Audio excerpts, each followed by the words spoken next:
الحمد لله والصلاة والسلام على رسول الله. اللهم وفقنا لما تحبه وترضاه، وبعد فسلام الله عليكم ورحمته وبركاته.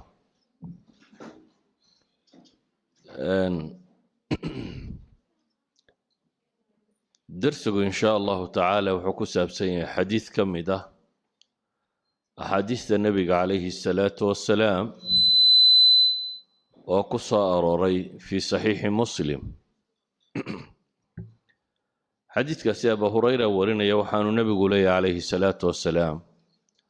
المؤمن القوي خير وأحب إلى الله من المؤمن الضعيف، وفي كل خير، احرص على ما ينفعك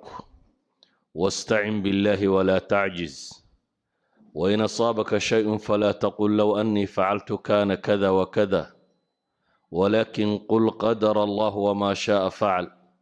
فإن لو تفتح عمل الشيطان. نبي عليه الصلاة والسلام حديث كما حكوت المامية قيب حكو سفينيا قفك مؤمن كاه حقا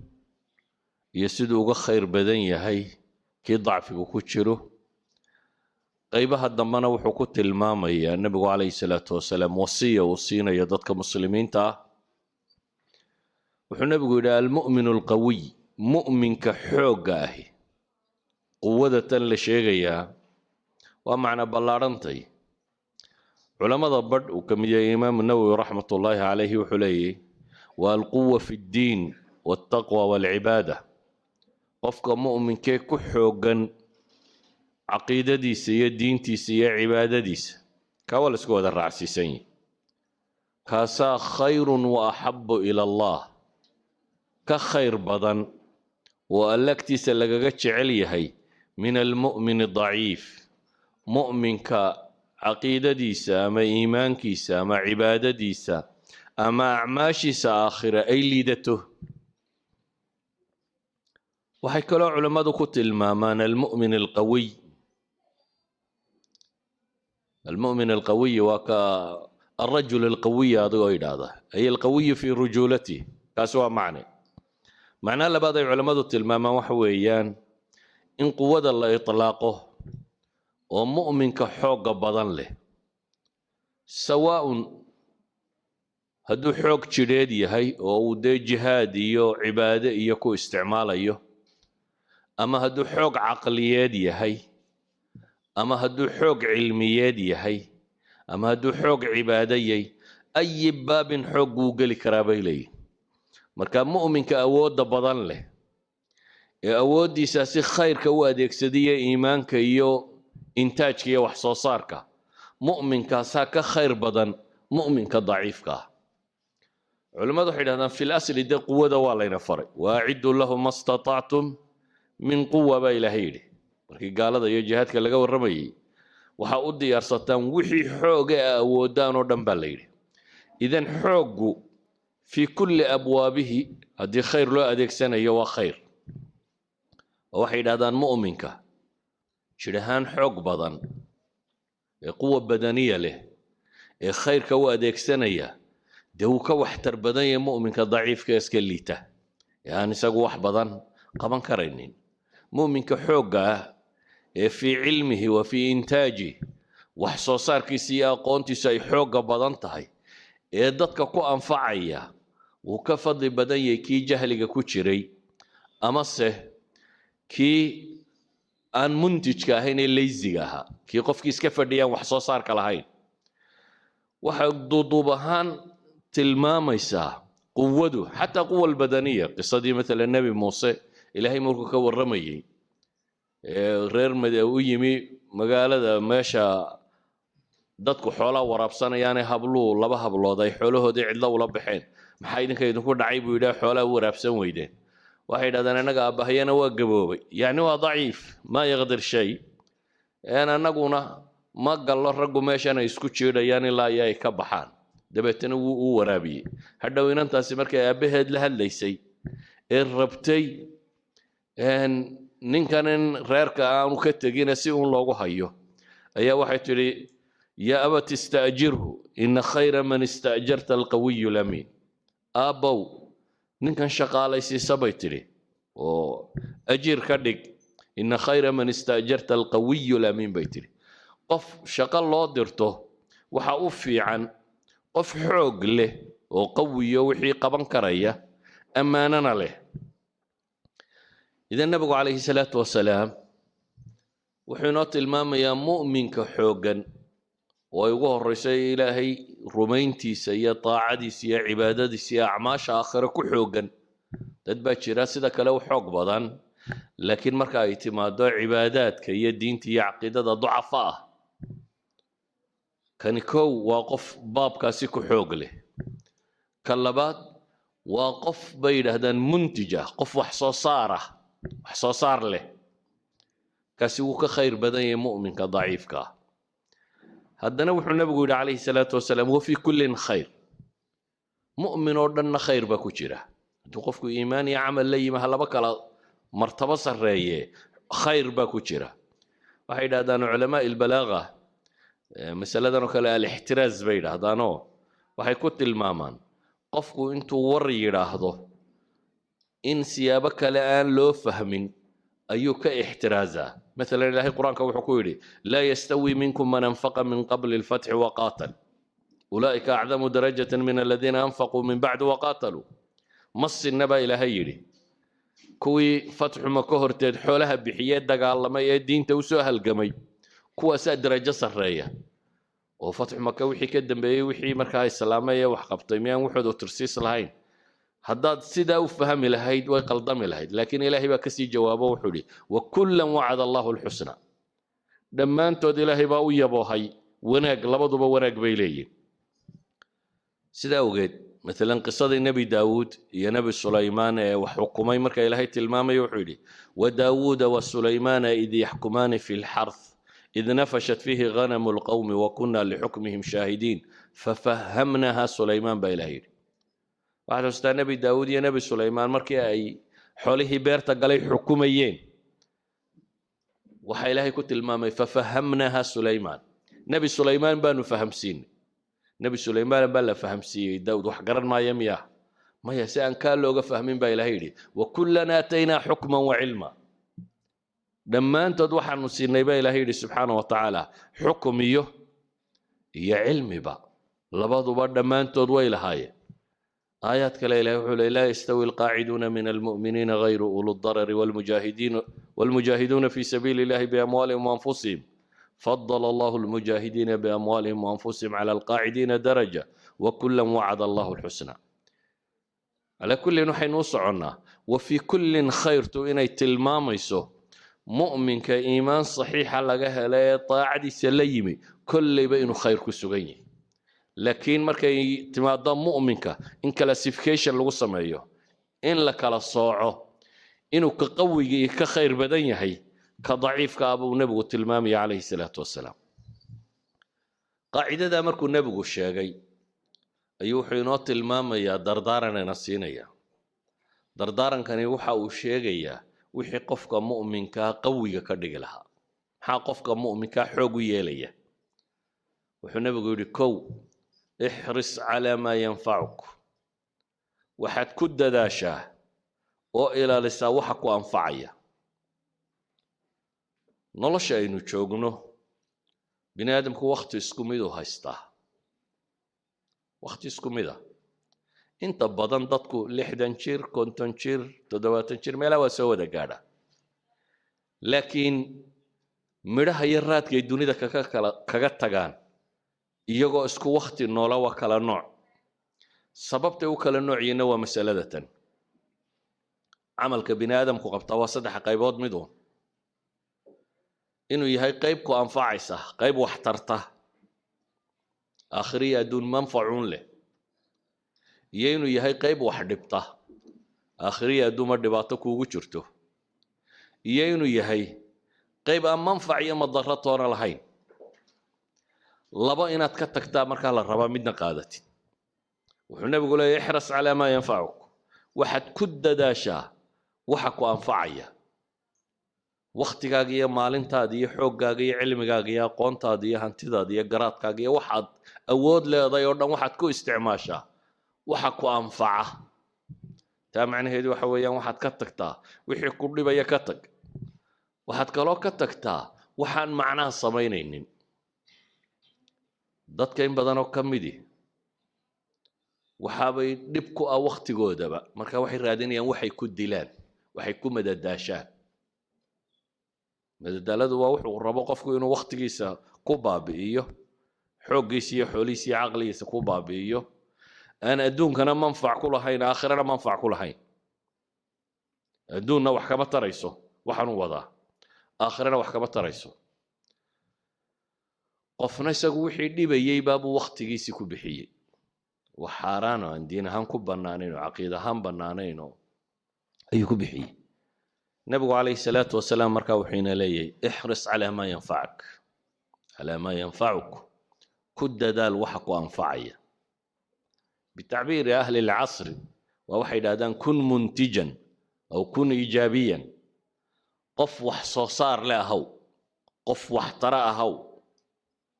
qof wanaagga qabta noqo. noloshaada maalintii waxaad qabanaysaa waa inaad isweydiisaa ma manfac adduun buu kuu leeyahay mise manfac aakhiro kuu leeyahay. haddaad waxa labadaa ka dhex arki weydo waa wixii lagu yidhi ka tage ka tag. haddaad manfac adduun ka weydo ama manfac aakhiro ka weydo waxtar ma leh. sheekada ugu badan ee soomaalidu ka sheekaysaa waxtar ma leh. siyaasadda iyo qabiilka iyo reeraha iyo waxa laga sheekeeyo o dhamme waxtar ma leh. kubadaha iyo cayaaraha iyo wax la daawado dhamme waxtar ma leh. wararkan habeen iyo maalinba la dhegaysanaya la wado intooda badani waxtar ma leh. wax badan aan waxtar lahayn baa dadku waqtigiisii ku qaada. nebiguna wuxuu tilmaamayaa min xusni islaami almar'i tarkuhu maa laa yacniih. qofka muslimkaa islaamnimadiisa wanaaggeeda waxaa ka mid ah isagoo ka taga waxaan macno u samaynaynin. tarkuhu maa laa yacniih, waxaan isaga khusaynin. waxaan ku khusaynin waxna ku taraynin. maanta dha haddaad ka waranto laba gaaloo meel isku dilay kii la dilay, adiga waxba ku tari mahaya. warkooda iyo akhbaartooda waxba ku tari mayso. akhbaarta siyaasiga dad ka sheekeeya inteeda ugu badan le waxba ku tari mayso. waxyaabahan ka sokeeya iyaguna cayaarahan iyo madadaadadan iyo whatsappkan iyo snapchatkan iyo waxa la wadoo dhami akharuhum waxbaabay dhibaan aakhiriya adduunba. inta aan aakhiriya adduun manfaca ku lahaynina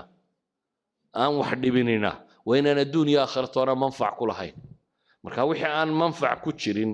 mid adduun iyo mid aakhiro waa inaad ku xisaabtantaa inaad waqtigaaga iyo xoolahaaga iyo xooggaaga iyo caqligaaga inaad gelinin. sidaa awgeed buu nebigu wuxuu ina leeyahay ixris calaa maa yanfacuk,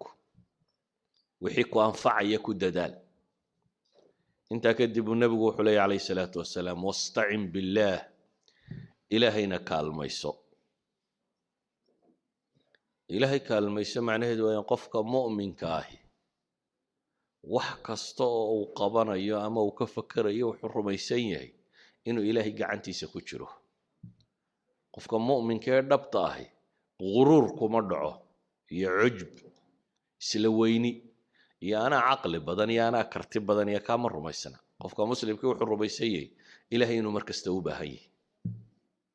mar kastaba inuu ilaahay u baahan yahay. saa daraaddeed baa ilaahay qur-aanka wuxuu ina baray mar kastoo inuu ilaahay ishortaagna inaynu akhrino iyaaka nacbudu wa iyaaka nastaciin. ilaahu adaanu ku caabudaynaa keligaa baanu kaa kaalmo dalbaynaa. qofka muslimka ahi mar kasta baahidiisa waa qof ilaahay u bandhiga, waa qof muujiya inuu yahay addoon daciifa, waa qof rumaysan laa xawla walaa quwata ila billaah. wuxuu rumaysan yahay waa kanzun ayuu nebigu ku tilmaamaya calayhi salaatu wasalaam. cabdillaahi ibnu qays buu nebigu yidhi ma ku tusiyaa kanz min kunuuzi iljanna, khasnadaha jannada ka mida makuu sheegaa? faqultu balaa yaa rasuula allah, haa buu yidhi ilaahay rasuulkiisiiyow. xadiidka saxiixayn ku yaal nebigu wuxuu ku yidhi markaa laa xawla walaa quwata ila billah weeyaan. laa xawl xeelad malihi iyo awoodtoona ilaa billaahi mooyaane, ilaahay oo aan gargaarsada mooyaane anigu xawl iyo xeelad iyo quwo iyo itaal midna ma lihi qofka muslimka ah markaa waa qof baahidiisa ilaahay u bandhiga nabi maxamed calayhi salaatu wasalaam saxaabigii uu jeclaa ee mucaad ibnu jabal wuxuu ku yidhi yaa mucaad wallahi innii la uxibuk ilaahay baan ku dhaartay mucaada waan ku jeclahay buu nebigu yidhi calayhi salaatu wasalaam markaasuu mucaadna wuu yidhi ilaahay rasuulkiisii oo arguna waa ku jeclay nebigu calayhi salaatu wasalaam markaa wuxuu yidhi kelmadaan ku barayaa ee salaad kasta dabadeed ha ka tegin mar kastoo aad salaad tukato farala erayadan ku dhawaaq erayadu maxay yihiin waa erayada adkaarta aynu akhrino markaynu salaadaha tukanoyn allahuma acinnii calaa dikrik wa shukrik wa xusni cibaadatik wuxuu nebigu ku yidhi calayhi salaatu wasalaam mucaad ibnu jabal waxaad tidhaahdaa ilaahayow iigu gargaar xuskaaga inaan ku xuso aanan ku ilaabin inaan kuu mahadnaqo aanan kaa gaaloobin iyo si fiican inaan kuu caabudo ilaahu kaa iigu gargaardhe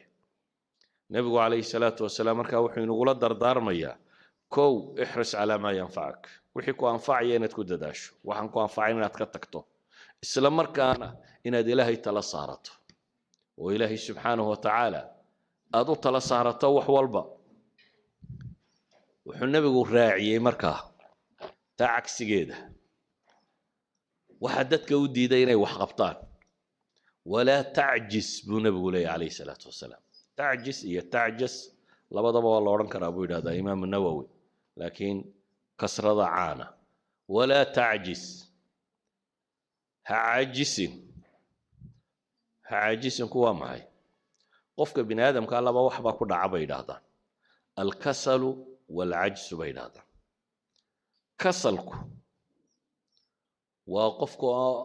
wahsiya cadamuliraada waa qofku aan doonisba lahayn inuu wax qabtaba rabin cajsiguna waa qofkiiyo raba inuu wixii qabto laakiin haddana qaban karila u taagla cadam alqudra shaqo kastoo la qabtaa waxay yidhaahdaan labadan shay buu camalku ka kooban yahay inaad waxaad doonaysid iyo inaad awoodid markaasuu camalku kuu qabsoomaya inaad doonaysid inaad qabato iyo inaad awooddo nabigu calayhi salaatu wasalaam markaa wuxuu tilmaamayaa inaynan cajsinin dadka badh ayaa wax kastoo ay qabtaan taswiif ku sameeya insha allah berraan samayn doonaa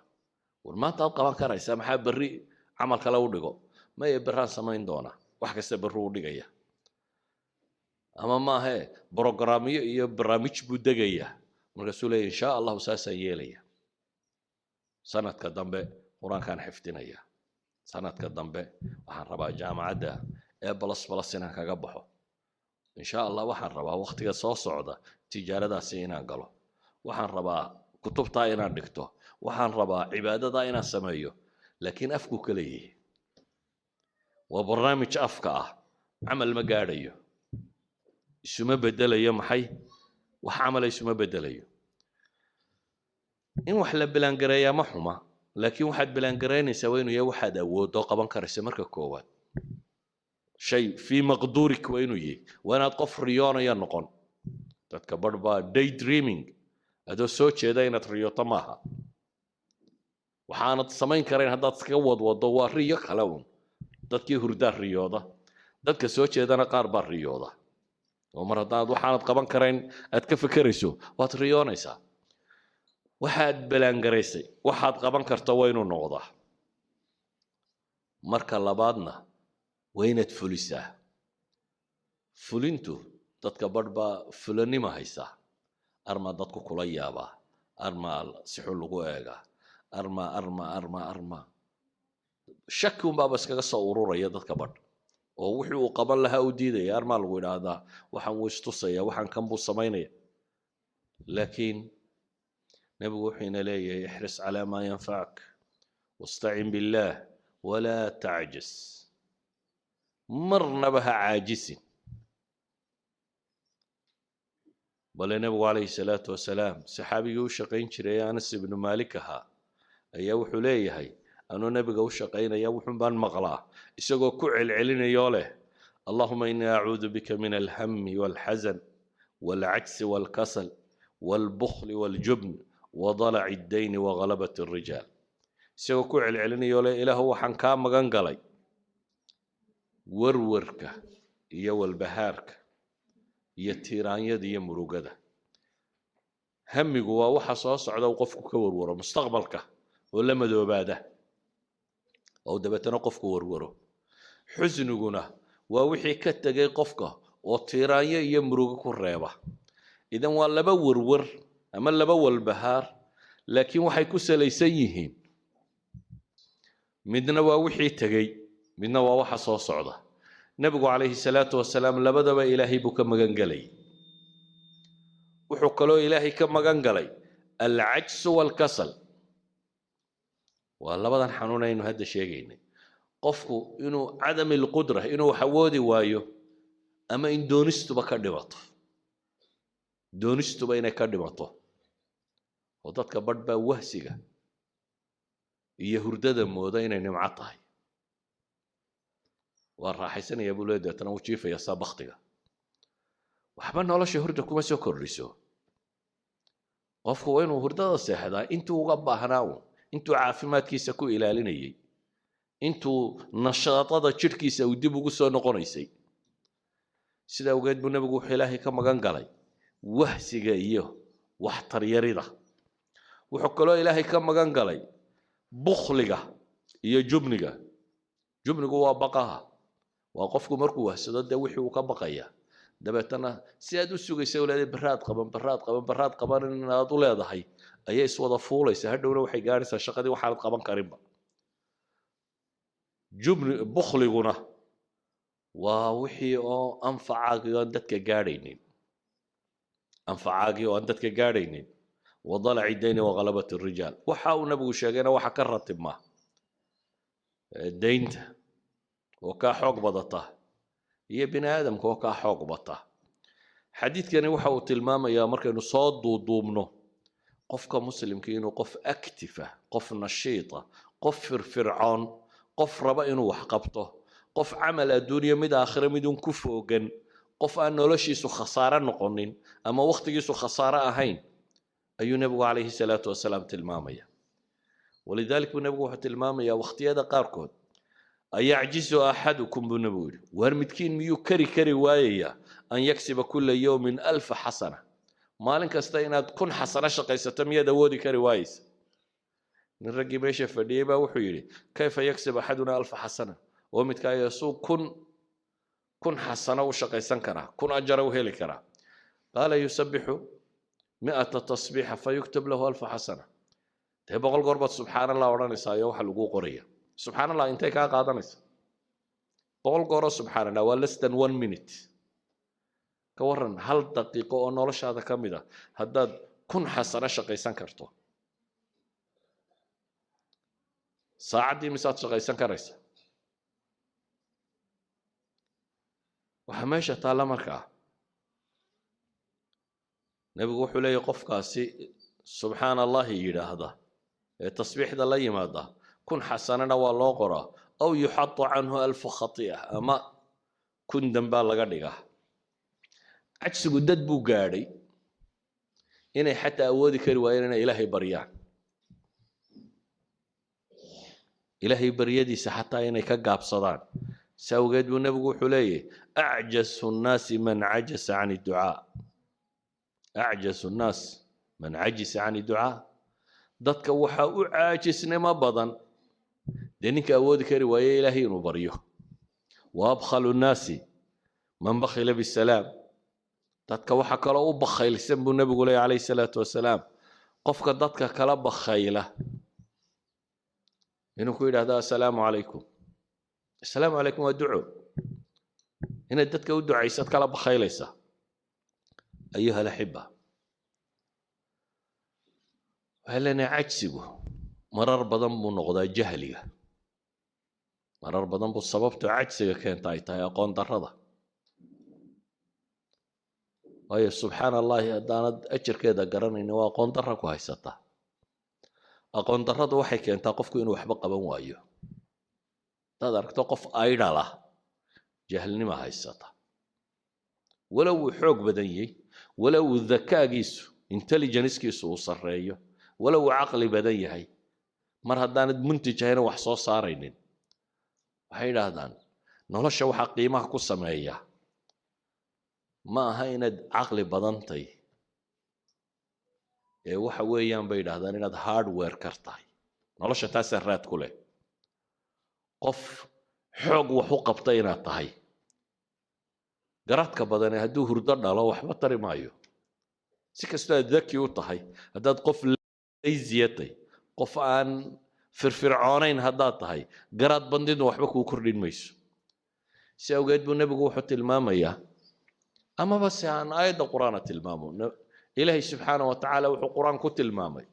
qof dhan oo bini aadam ah oo intuu dembiilo noqday arday u noqday tuke qiyaas inaad tuke arday u noqotid tamar darradu halkay gaadhay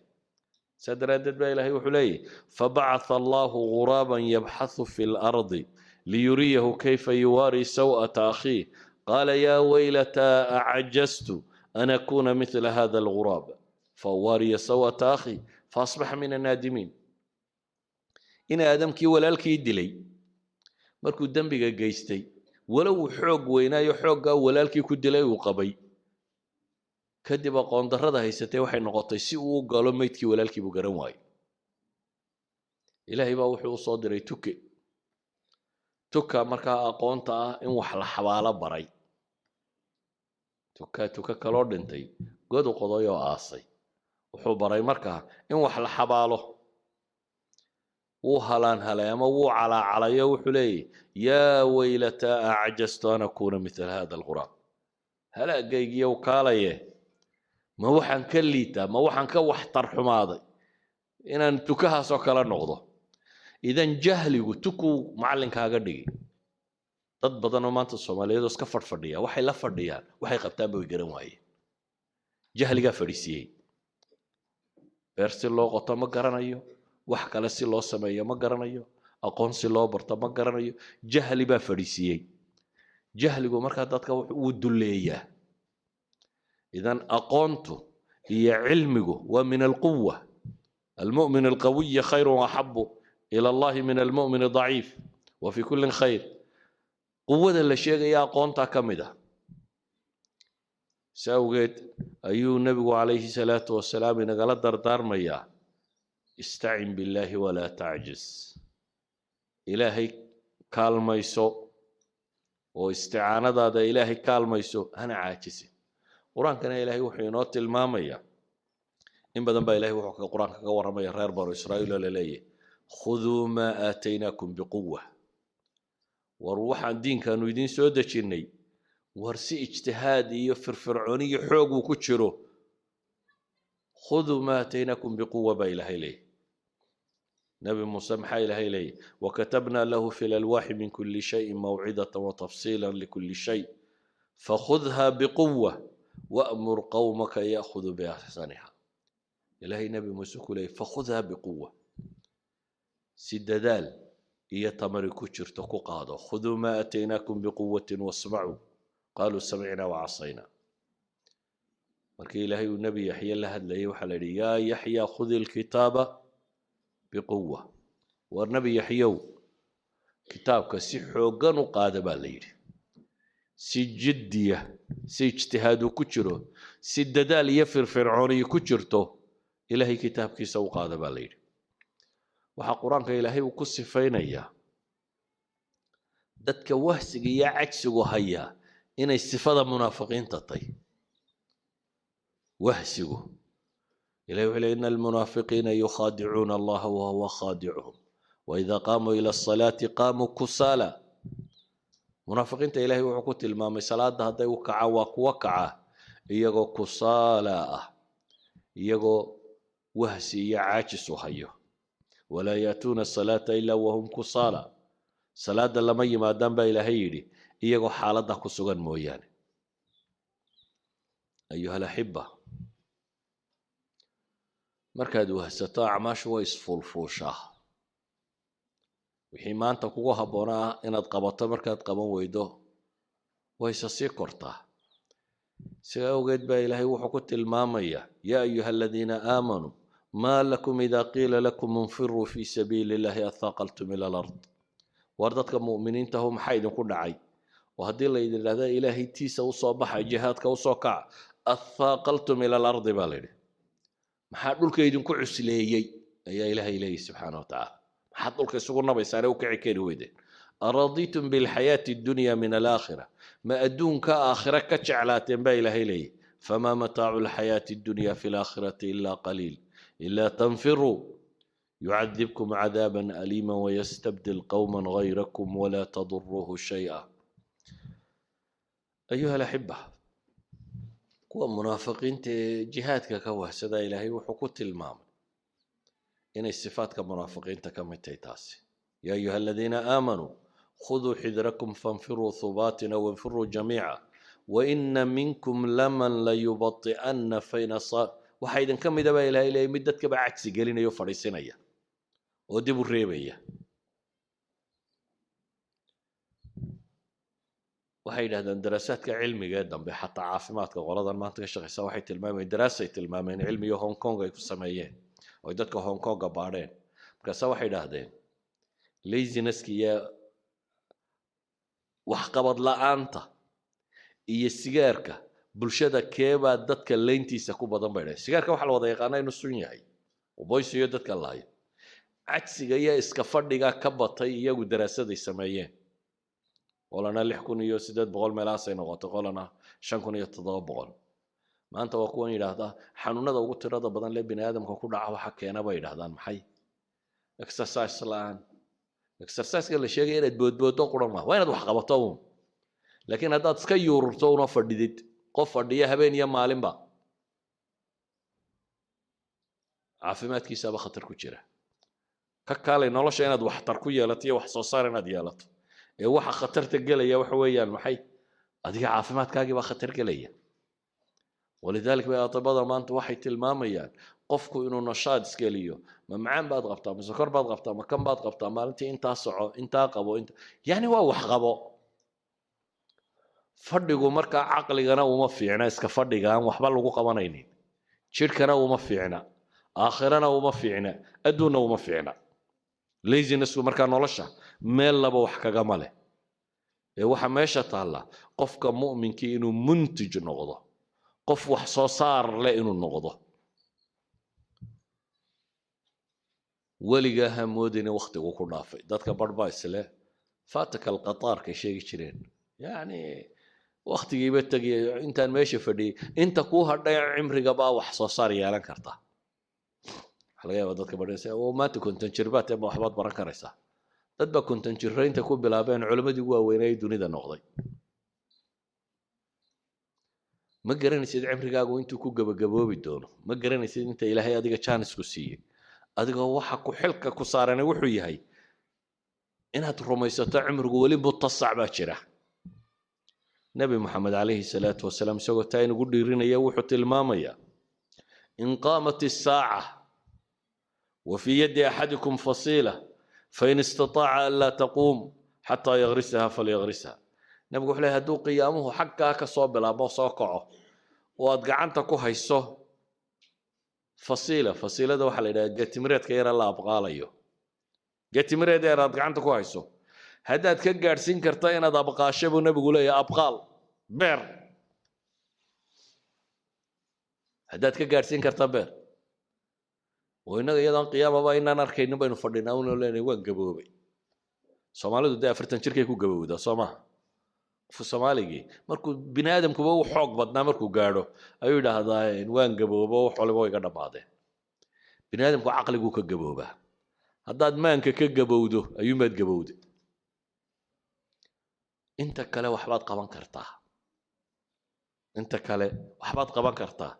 سوجد بالنبي عليه الصلاة والسلام وحينات المامية قبل الموت إن فرص جرو أنت جاردك كهرسانة فرصات هيسطو فرصات وحلقوا قبطينة هيسطو واحد يريسان يساوي حوي النقضة واحد يريسان سبحانه قد شيء ده صدر قرآن أين قيبتها وح كل يرسمه حتى لا وهذا المالك استصدر قيب وقرب القرآن كردمين حتى صدر قيب وقرب القرآن كردمين waxay dhahan dhowr iyo 10 sanadood dad ku dhameynaysa hadaad maalin kasta sadar qaybto هذا هو صدر هل صدر واحد هذا waxqabadku taraakumka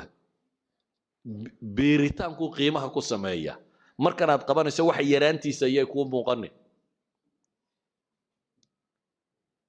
haddaad maalintii hal safxa qorto hal page haddaad maalintii qorto sanadkii imisaad soo saaraysaa ugu yaraan 2 buug baad qori kartaa sanad kasta waayo sanadku waa 365 maalmood haddaad maalin kasta page qorto macnaheedu waxa weeyaan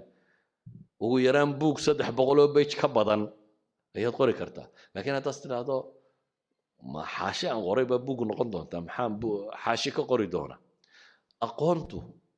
iyo waxqabadku iyo waxtarku taraakumka inay biirtaabay wax ku noqotaa wax kasta oo biira aakhirka wuxuu tagaa maxay wax qiimo leh buu noqdaa taasa waxay keensanaysaa inaad waqtiga waxba yaraysanin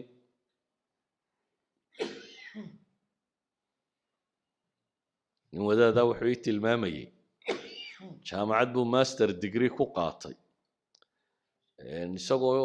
shaqo kale markaa wada inta uu gaariga soo socday uu gurigiisa ku sii socda buu dhageysan jiray una cajiladii jaamacadda warkeeda inta loo duubo ayuu wuxuu dhageystaa inta maxay uu gaariga sii wado hadda inta gaariga gurigaaga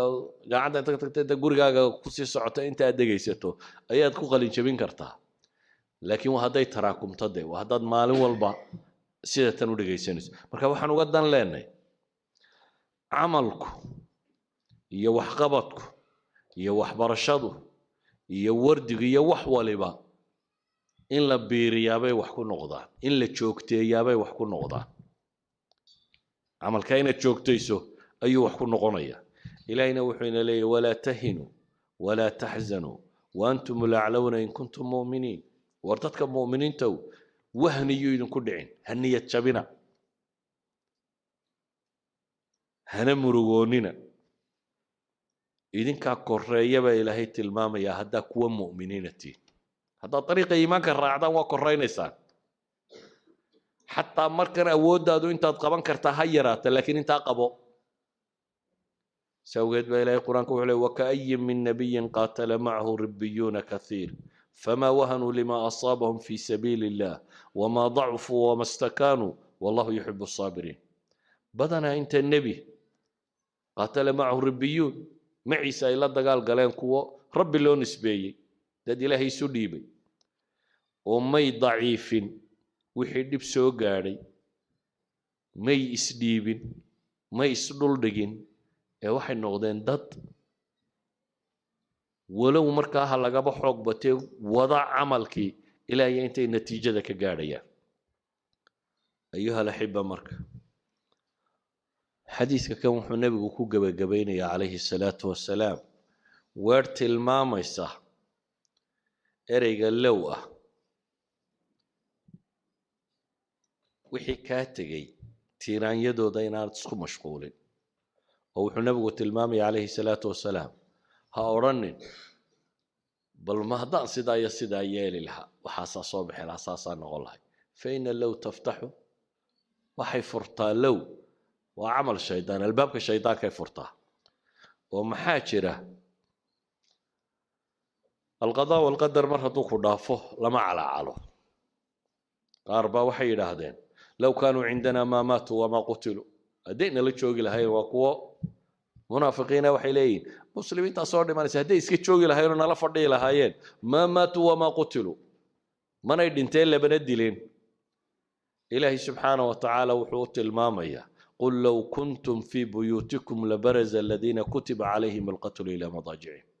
war hatta guryihiina hada ku jirtaan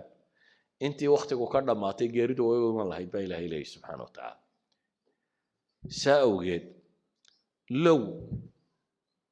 waxay culimada qaar yiraahdaan mawduucu tacliimku bay ku fiicantay ayaa la isticmaali karaa oo maalan jaamacad baad ka soo qalin jabisay wixii aad barataa marketka aan shaqo ku lahayn qof yar baa ku yidhi ila tale markaasa waxaad ku tidhi maanta haddaan jaanis ka haysan lahaa low kaan haddaan jaanis ka haysan lahaa kan maan galayna kaasaan geli lahaa وللتعليم قف كم بعد ربطين هذا والنتيجة أنا وضدا صومر يوم في عناه واحد سكوت ضيدا محي كان كلينا ساس الدرادات بالنبي لها لو استقبلت من أمري ما استدبرت مركي أيوت المامي دتكي صاح الدي عمرضا ما حاجة صاح الدي حلالو بكروي هدي جودي هدات هدي وضم حلالو ما بيصير هذا أنا أركيك هذا وحي صورة في هذا بلاب ملها بالنبي ليه هدينا ما صوك حيين ضدكنا ولا حلالو بالها بالنبي ليه عليه الصلاة والسلام علماء واحد هذا المركع من باب التعليم يما لها هديتهاي